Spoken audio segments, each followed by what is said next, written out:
이재명 민주당 대표가 공직선거법 위반 사건 항소심에서 무죄 판결을 받았습니다.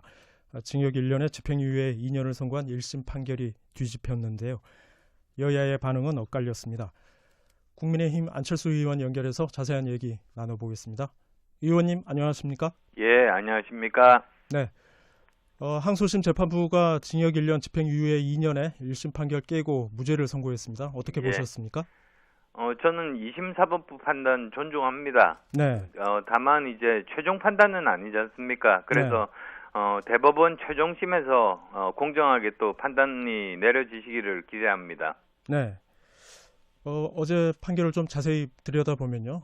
재판부가 일단 이 대표가 고 김문기 씨를 몰랐다는 취지의 발언한 것 관련해서 허위 사실이 아니라고 판단했습니다. 예. 허위 사실 공표의 대상이 행위인데 이건 행위가 아니라 인식이었다는 판단이었는데요. 어떻게 보셨습니까? 글쎄요, 그건 저 1심하고도 또 다른 그런 판단 요건이어서요. 판사분들 나름대로 그 판단 기준들이 다 있지 않겠습니까? 네. 거기에 따른 차이점이라고 그렇게 인식하고 있습니다. 네. 또 다른 혐의 중에 하나는 이 대표가 성남시 백현동 부지의 용도 상향 과정에서 국토부 협박이 있었다. 이런 취지의 발언한 것과 관련해서도 재판부는 그것도 역시 허위 사실 공표 대상이 행위가 아니다. 이렇게 판단했는데요. 그 부분은 어떻게 생각하십니까?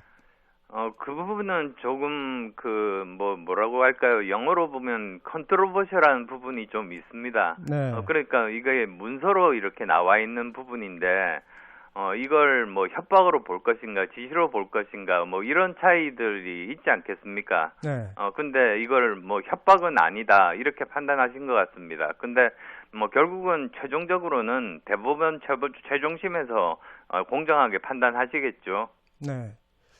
이 대표가 어제 선고 공판 직후에 사필 규정이라면서 검찰도 자신들의 행위를 되돌아보길 바란다, 이렇게 밝혔습니다.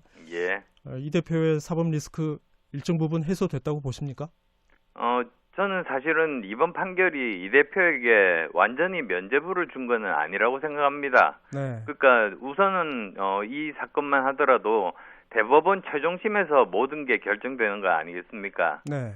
그리고 또 그것 말고도 12개 혐의에 대해서 5개 재판을 지금 받고 계시는 중입니다. 네. 그래서 만약에 이번 건이 마무리가 되더라도 아직도 많은 재판들이 남아 있어서 이 모든 재판들에서 무죄를 받아야지만 사실은 사법 리스크를 해소했다, 그렇게 말씀드릴 수 있는 거죠. 네. 말씀하신 것처럼 검찰이 어제 판결에 불복해서 대법원에 상고하겠다는 뜻을 밝혔는데요. 예. 대법원의 판단은 언제쯤 있을 걸로 예상하십니까?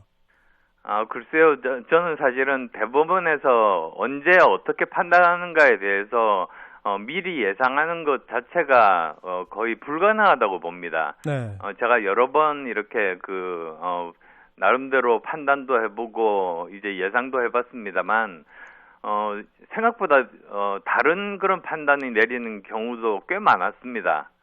그래서 나름대로 정말 법의 전문가들의 그 논리대로 공정하게 판단이 된다면 저는 기본적으로는 사법부의 판단은 존중되는 것이 맞다, 그것이 법치주의다, 이런 생각을 가지고 있습니다. 네. 어제 판결 이후에 안 의원님 SNS에 올린 글을 보니까요. 조금 전에 말씀도 하셨습니다만 이번 판결이 이 대표에게 면죄부를 준 건 아니다. 조기 대선이 열린다고 해도 이 대표가 대선에 출마해서는 안 된다, 이런 입장을 밝히셨어요. 예. 어떤 취지입니까? 예, 사실은 민주주의의 기본 원칙에 대해서 사실은 이야기한 겁니다. 그러니까 민주주의에서 가장 중요한 게 투표 아니겠습니까? 네. 근데 이 투표, 그러니까 선거는 유권자가 후보자에 대해서 모든 정보를 다 아는 상태에서 최선의 사람을 선택하는 거죠. 그런데 이 대법원에서 무죄가 나올지 유죄가 나올지 모르는 상황에서 후보자가 있는 경우에 유권자에게 선택을 강요하는 것 자체가 저는 민주주의 원리에 맞지 않다고 생각합니다. 그래서 저는 그래서 이재명 대표께 말씀을 드리기를 이 5개 재판 모두 다 마친 다음에 선거에 나오시는 것이 그것이 바람직하고 민주주의의 원칙에 맞다, 그렇게 말씀드린 겁니다. 네. 그런데 이런 반박도 가능할 것 같습니다. 어제 판결에서 사실 피선거권 박탈형이 선고되지 않았고요. 또 선거법 위반 포함해서 지금 5개 재판이 진행되고 있다고 하지만 그건 역시 무죄 추정의 원칙을 생각하면 대선에 출마하지 마라. 이거는 좀 과한 주장 아닙니까? 어떻게 예, 보십니까? 그 무죄 추정의 원칙은 일반인 모두들에게 해당되는 그런 일이죠. 사실 네, 그 유죄를 받지 않은 사람이 불이익을 당하는 것 자체는 있을 수 없는 일 아니겠습니까? 그렇지만 이번 경우는 저는 다르다고 생각하는 것이 고위공직자, 특히 대통령 같으면 네, 일반인에게 해당되는 그런 원칙보다 훨씬 더 높은 수준을 지켜야만 된다. 네, 그런 뜻에서 드린 말씀입니다. 네. 이번에는 윤석열 대통령 탄핵 심판 선고 얘기해 보겠습니다. 예. 이번 주에도 지금 선고일 공지되지 않으면서 다음 주 아마도 4월로 선고가 미뤄지지 않을까 그런 전망이 나오는데요. 헌법재판소의 선고가 이렇게 늦어지는 원인 뭐라고 보십니까? 저는 사실은 이 선고가 역사에 남을 굉장히 중요한 국운을 결정할 정말 중요한 그런 재판 아니겠습니까? 네, 그러니까 저는 헌법재판소에서 충분한 시간을 가지고 논의하는 걸로 그렇게 알고 있고 저는 그거 바람직하다고 생각합니다. 그래서 저는 이 헌법과 법치주의에 따라 가지고 공정하게 판결이 내려지기를 위한 그 시간이 필요한 것이다. 이렇게 이해를 하고 있고요. 네, 그래서 저는 오히려 외부에서 판결 빨리 하라고 지금 압박하는 모습들이 좀 보이는데요. 거기에 국회의원들도 뭐 양쪽에서 다 계시고 그러는데 그런 거 바람직하지 않다 이렇게 생각합니다. 네. 그러면 이 의원님 개인적으로는 그 탄핵 심판 선고 언제쯤으로 예상하십니까? 사실 예상 자체가 굉장히 어렵기는 합니다만 지금 그 헌법재판관 두 분이 이제 4월 그 중순 이후에 퇴임하시지 않습니까? 그렇습니다. 그래서 그렇게 되면 이 선고 자체가 어려워지기 때문에 네, 아마도 확률적으로는 이번 주 그 4월 첫째 주 아니면 4월 둘째 주 그 정도로 예상합니다. 네. 그 이번 주에 한덕수 국무총리 탄핵 소추가 기각됐기 때문에요. 국민의힘에서는 윤 대통령 탄핵 소추도 기각되는 거 아닌가 이런 기대감들을 갖고 있던데 안 의원님 개인적으로는 그 탄핵 심판 선고 결과 어떻게 전망하십니까? 저는 그 한덕수 총리 탄핵 사유하고 윤 대통령 그 탄핵 사유가 전혀 다른 거 아니겠습니까? 네, 그래서 저는 한덕수 총리가 이제 그 탄핵이 기각됐다고 해서 그것이 윤 대통령 탄핵 사유와 관련이 있거나 거기에 영향을 전혀 미치지 않을 거다 이렇게 생각합니다. 네. 안 의원님은 최근에 그런 말씀도 하셨어요. 윤 대통령 탄핵 심판 관련해서 윤 대통령 포함해서 모든 정치인이 판결 수용 의사부터 밝히자 그렇게 네, 얘기를 그렇습니다. 하셨는데, 근데 여전히 윤 대통령은 그 탄핵 심판 선고에 승복하겠다는 뜻을 밝히지 않고 있습니다. 어떻게 보십니까? 저는 밝히기를 바라는 그 이유가 제가 사실은 광장에 나갑니다. 네, 물론 저 바로 앞에 나서서 연설을 하거나 그러진 않고 조금 거리를 두고 이렇게 보고 있습니다. 그게 정치인이 현장이 어떻게 돌아가고 있는지를 아는 게 의무라고 생각하기 때문인데요. 네, 문제는 제가 매주 이렇게 갈 때마다 점점 그 흥분의 정도라 할까요? 그런 것들이 점점 더 높아져서 걱정이 됩니다. 그래서 만약에 헌재 판결이 내려지게 되면 어떤 결과가 나오든 서로 의견이 다른 군중들끼리 충돌할 수도 있지 않습니까? 네, 그렇게 되면 저는 유혈 사태가 생기는 게 정말로 우려스럽습니다.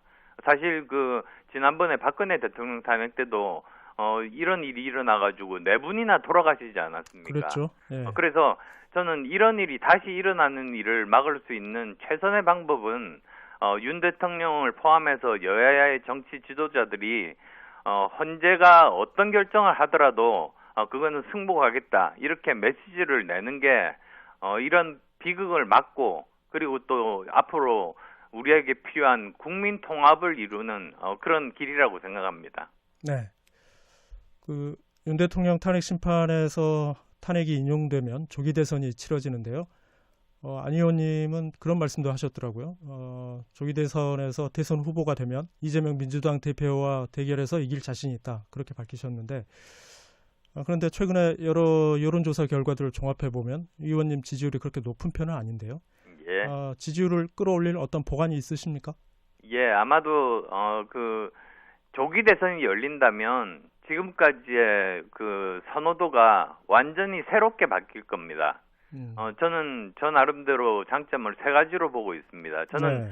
중도 확장성이 있고요. 예. 그 다음에 두 번째로는 인공지능이라든지 의학이라든지 이런 각 분야에 대한 전문성을 가지고 있습니다. 네. 그리고 또 세 번째로는 지난 10여 년간 이미 제 도덕성은 증명이 돼 있거든요. 그래서 이번 대선은 제가 처음 보는 대선입니다. 무슨 뜻이냐면 예. 양쪽이 꽉 뭉쳐가지고 그 어떤 후보가 이제 그 한 진영의 후보가 되더라도 똑같은 표를 받을 겁니다. 그 말은 무슨 말이냐면 예. 오히려 그 중도 표를 한 표라도 더 가져오는 분이 그 진영이 이길 수 있는 중도가 결정하는 그런 선거라는 뜻이거든요. 근데 지난번에 1월 23, 4일에 중앙일보하고 갤럽에서 여론조사를 한 적이 있는데 네. 그때 이재명 대표가 있고 그리고 7명의 여권의 그 일종의 뭐 그 후보자들 이렇게 1대1 가상 대결을 한 적이 있습니다. 네. 그래서 20, 30대 그러니까 중도의 표심이라고 할 수 있는 20, 30대를 조사를 해봤더니 제가 1등으로 나왔습니다. 제가 20, 30대 모두 다 이재명 대표에게 이기고 아주 많은 차로 이기는 그런 결과가 나와서 뭐 숫자로도 저는 중도 확장성은 증명했다 이렇게 말씀드릴 수 있겠습니다. 네. 지금 의원님의 강점 세 가지 말씀하시면서 중도 확장성이 강점이라고 말씀하셨는데요. 그동안에 여러 나온 얘기를 보면 보수 진영에서는 한동훈 전 대표나 유승민 전 의원의 중도 확장성에 주목하는 정치 언론들의 발언이 있었죠. 김종인 전 비대위원장 같은 경우에는 한동훈 전 대표의 중도 확장성을 얘기하고 있고 예. 유인태 전 국회 사무총장 같은 경우에는 유승민 전 의원의 중도 확장성이 크다 이런 얘기도 하던데 그런 분들보다 의원님의 중도 확장성이 더 크다는 판단 어떤 근거에서 말씀하시는 겁니까? 그거는 제가 지금 말씀드렸듯이 네. 여론조사 숫자를 가지고 과학적인 데이터를 가지고 말씀드리는 거고요. 예. 지금 또 다른 선배 정치인 분들이 말씀하신 부분들은 그런 그 데이터에 대한 것 없이 그냥 일종의 감으로 말씀하시는 것 같습니다. 네. 마지막 질문입니다. 민주당이 어제 윤석열 대통령과 김건희 여사에 대해 제기된 의혹을 검증하기 위해서 윤석열, 김건희 100대 비리 국민특별검증단을 출범했는데요. 이 검증단의 출범에 대해서는 어떻게 보십니까?